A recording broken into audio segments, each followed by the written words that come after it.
অন্তর্বর্তী সরকার প্রধানের কাছে প্রতিবেদন জমা দিয়েছে গুম কমিশন, কিন্তু তাদের সুপারিশগুলো বাস্তবায়ন করবে কে, সেটাই প্রশ্ন।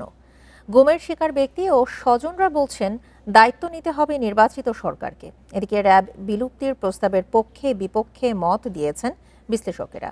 অনেকে বলছেন ভাঙার আগে বিকল্প বাহিনী গড়া উচিত। এ বিষয়ে আলোচনা করতে হাইকোর্ট থেকে যোগ দিচ্ছেন বাংলাদেশ হিউম্যান রাইটস ফাউন্ডেশনের প্রধান নির্বাহী অ্যাডভোকেট এলিনা খান। অ্যাডভোকেট এলিনা খান, আপনাকে স্বাগত জানাচ্ছি বিরতিহীন সংবাদ দুপুরে। শুরুতেই জানতে চাই যে গুম কমিশন যেসব সুপারিশ করেছে সেগুলো নিয়ে আপনার অভিমত কি? ধন্যবাদ। আসলে যে কথাগুলো কিছুক্ষণ আগে আমি শুনলাম সেটার সাথে আংশিক আমি একমত, আবার আংশিক দ্বিমত পোষণ করি। গুম খুনের যে বিষয়টাই 1-1.5 বছর ধরে এত সময় লাগার কথা না, কারণ মায়ের ডাক অলরেডি তার একটা প্রথম থেকেই বা যারা গুম হয়েছে তাদের কথা, স্থান, কোথা থেকে হয়েছে, সময়, তারিখ সবকিছু দিয়ে তারা কিন্তু একটা মোটামুটি একটা ভালো একটা প্রতিবেদন তৈরি করে রেখেছে। যেখান থেকে নিয়ে এতদিন আপনার খুন যে কমিশন হয়েছিল তারা কিন্তু এতদিন এই কাজটা করে শেষ করে অলরেডি মামলাতে চলে যেতে পারতো, সে মানে ইয়েতে, কিন্তু তারা সেটা করেনি। লেন্দি একটা প্রসেসের মধ্যে ইচ্ছাকৃতভাবে বলে আমি মনে করি। আর একটা কথা হচ্ছে যে যদি সরকারি করে তাহলে এই 1,500-এর পক্ষে কি সরকার, রাষ্ট্র কি বাদী হবে, নাকি কোন একটা পার্সন এখানে এসে বাদী হবে? কারণ প্রত্যেকের আলাদা আলাদা চিত্র। গুম একটা চিত্র, খুন একটা চিত্র, বা যারা এখন মতো নিখোঁজ আছে তাদের একটা চিত্র। সুতরাং সমস্ত জায়গায় কিন্তু ভিন্ন ভিন্ন মানুষগুলো আছে। এই ভিন্ন ভিন্ন মানুষ থেকে ভিন্ন ভিন্ন ভাবে কিন্তু মামলাটা হওয়ার কথা।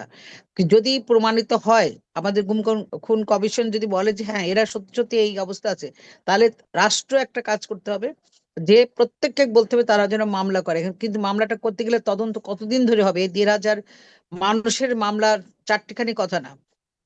আর একটা কথা এখানে আমি বলতে চাই, সেটা হচ্ছে যে র্যাবের যে বিষয়টা আসছে, আমি একটা কথা, এই যে কিছুদিন আগে পুলিশের পোশাক চেঞ্জ করা হয়েছে, পোশাক চেঞ্জ করে দিয়ে কি হবে যদি আমার মানসিকতা চেঞ্জ না হয়, আমার বিহেভিয়ার যদি চেঞ্জ না হয়, আমি যদি আমার দায়িত্ব পালনের ক্ষেত্রে, কর্তব্য পালনের ক্ষেত্রে যদি আমি সেই মোটিভেশন আমার না থাকে, তাহলে সেক্ষেত্রে চেঞ্জ, শুধু পোশাক চেঞ্জ করলে হবে না। আর এখানে র্যাবের কিন্তু শুধু র্যাবের আর্মির থেকে এসছে, বিভিন্ন বাহিনীর থেকে এসে এই র্যাবটা তৈরি হয়েছে। যদি এখন র্যাব বিলুপ্ত করা হয় তাহলে হয়তো আর্মিতে আর্মিরা যাবে, নৌবাহিনীতে নৌবাহিনী যাবে, তারপরে আপনার পুলিশে পুলিশ চলে যাবে। তো সেখান থেকে বিলুপ্ত হতে পারে, কিন্তু যারা চলে যাচ্ছে তারা সে মোটিভেশনের ভিতর কি আসছে কিনা, তাদের কি সেই জায়গাগুলো থেকে তার মন মানসিকতা চেঞ্জ হচ্ছে কিনা, যদি না হয়ে থাকে তারপর র্যাব বিলুপ্ত করার আগে পুলিশ কিন্তু কিন্তু এখন সম্পূর্ণভাবে নিষ্ক্রিয় অবস্থায় আছে। পুলিশ কিন্তু ভালোভাবে কাজ করছে না। আমি জানি না সামনে ইলেকশন মাত্র কয়দিন বাকি আছে, এখানে পুলিশের ভূমিকা কতটুকু স্বচ্ছ থাকবে সেটা একটা ব্যাপার। আমার মনে হয় সর্বক্ষেত্রেই একটা চেঞ্জ আসার দরকার। সেই চেঞ্জটা হচ্ছে রাষ্ট্রকে দিতে হবে, সাথে সাথে পুলিশের এবং বিভিন্ন আইন শৃঙ্খলা বাহিনী যারা আছে তাদের ডিপার্টমেন্ট থেকে এইগুলোর ব্যবস্থা নিতে হবে। তাহলে আমরা একটা ভালো কিছু সেক্ষেত্রে হয়তো একটু জানতে চাই আপনার কাছে, ভবিষ্যতে গুমের মতো অপরাধ যাতে আর না ঘটে তা নিশ্চিত করতে কি কি পদক্ষেপ নেওয়া উচিত বলে আপনার মনে হয়? দেখেন, গুম তো করে রাষ্ট্র থেকে হয় একটা, আর হচ্ছে ব্যক্তিগতভাবে হয়। ব্যক্তিগতভাবে যখন হয় সেটা কিন্তু মামলা হয়ে যায়, কারণ তারা জানে যে কে তাকে বাড়ি থেকে উঠায় নিয়ে চলে গেছে। কিন্তু রাষ্ট্র থেকে যেটা হয়ে থাকে সেটা কিন্তু তারা বুঝতে পারে না, কারণ তারা সাদা ড্রেস পরে এসে তারা কিন্তু অনেক সময় নিয়ে যায়, তারপর আর কে কোনো খবর রাখে না।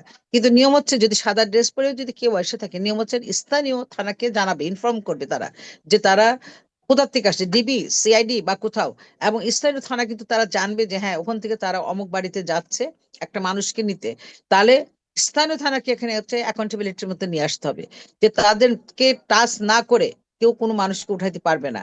যদি সাদা ড্রেস পরেন, ফেক একটা নাম্বার দিয়ে মাইক্রোবাসে করে উঠায় নিয়ে যে চলে যায়, সেই জায়গাগুলোর থেকে যদি প্রমাণিত হয় যে এই ধরনের ঘটনা ঘটছে, তাহলে সেই বাহিনী না, সেই বাহিনী সহ যে লোকটি করেছে তাকে একদম সর্বোচ্চ যে আইন আছে, এখন আর্মিতে যদি হয়ে থাকে আর্মির ভিতরে একটা ভাগ করা আছে যে এই আইনগুলো তারা বিচার করবে, যদি পুলিশ হয় তাদের একটা বিচার। এই ভাগ করে না করে একটা ইউনিফর্ম একটা ল করা উচিত, যে এই ধরনের ঘটনা যেই ঘটাবে, সেটা র্যাব হোক, সিআইডি হোক, ডিবি হোক, তারা সেই সরাসরি যে মামলাটা আছে, মানে আমাদের জেনারেল যে আইনের মামলা হয় সেই মামলাতে যাবে, এবং তার জন্য স্পেশাল একটা কোর্ট থাকবে যেন দ্রুত নিষ্পত্তি হয়। অ্যাডভোকেট এলিনা খান, আপনার মূল্যবান পরামর্শ এবং সময় দেবার জন্য আপনাকে অসংখ্য ধন্যবাদ।